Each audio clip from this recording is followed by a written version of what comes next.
बहन का फ़ोन आ चुका है और मेरी अच्छी खासी। और ऐसे अफसोस की बात है, जो साड़ी मैं ढूंढ रही थी मुझे साड़ी नहीं मिली, और साड़ी मिली तो उसका ब्लाउज़ नहीं मिला है, बट चल जाएगा, दोनों थोड़ा मिक्स मैच कर लेंगे और चल जाएगा, क्या कर सकते हैं।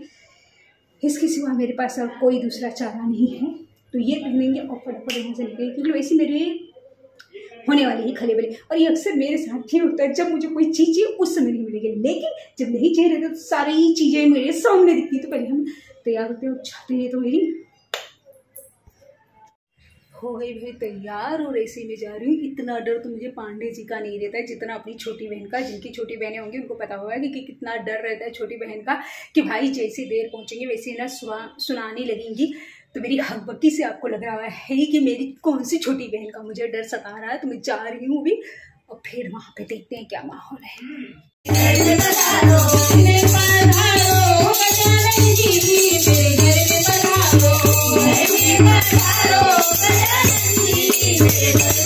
Thank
you.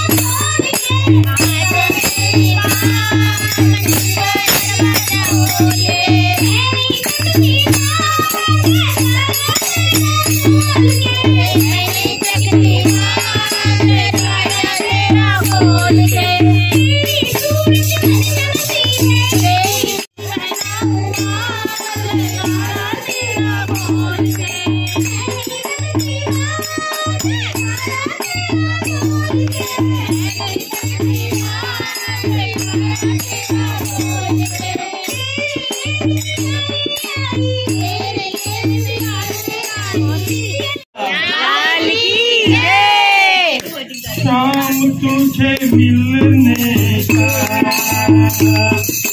संगे बहाना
कृष्णा हम आ गए। हमारी बहन की थोड़ी सी डांट नहीं मिली क्योंकि जितना डरे थे किले लोगों के बीच में थे। तो हम मिलते हैं आपसे नेक्स्ट व्लॉग में। ये भी है साथ में। Good night.